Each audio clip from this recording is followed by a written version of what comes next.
I just finished watching Pancharangi and these are my realizations. First, very basic. ನಾವು ನಮ್ಮ ಲೈಫ್ನ ಎಷ್ಟೇ plan ಮಾಡ್ಕೊಂಡ್ರು ನಾವು ಅನ್ಕೊಳ್ಳಂಗೆ ಅದು ಹೋಗಲ್ಲ. ಅದ್ರದ್ದೇ ಆದಂಥ ಒಂದು ಟ್ವಿಸ್ಟ್ ಆ್ಯಂಡ್ ಟೋನ್ಸ್ ಇರುತ್ತೆ. ಆ್ಯಂಡ್ ಅದಕ್ಕೆ ನಾವು ಅಡ್ಜಸ್ಟ್ ಆಗಬೇಕು ಹೊರತು ಅದನ್ನು ನಾವು ಚೇಂಜ್ ಮಾಡೋಕ್ಕೆ ಪ್ರಯತ್ನ ಪಟ್ಟಷ್ಟು ನಮಗೆ ಕಷ್ಟ. ಸೆಕೆಂಡ್, ನಮ್ಮ ಜೀವನಕ್ಕೆ ಬರೋವರೆಲ್ಲ ಕೊನೆವರೆಗೂ ಇರ್ತಾರೆ ಅಂತ ಏನು ಅರ್ಥ ಇರಲ್ಲ.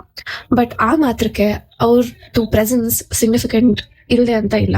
ಅವ್ರು ನಮ್ಮ ಲೈಫ್ ಬಂದಾಗ ಒಂದಲ್ಲ ಒಂದು ಏನಾದರೂ ಒಂದು ಇಂಪ್ಯಾಕ್ಟ್ ಮಾಡ್ಬಿಟ್ಟು ಹೋಗ್ತಾರೆ. Let it be a life lesson or something very basic, but ಒಂದು ಮೈನ್ಯೂಟ್ ಇಂಪ್ಯಾಕ್ಟ್ ಆದರೂ ಇದ್ದೇ ಇರುತ್ತೆ. ಥರ್ಡ್, ನಮ್ಮ ಲೈಫಲ್ಲಿ ಒಂದು ಪಾಯಿಂಟ್ ಬರುತ್ತೆ, ನಮ್ಮ ಪ್ರಕಾರ ನಮಗೆ ಯಾವ ಆಪ್ಷನ್ಸ್ ಇರಲ್ಲ, ಬಟ್ ನಮ್ಮ ಮುಂದೆ ಆಪ್ಷನ್ಸ್ಗಳು ಇರ್ತವೆ.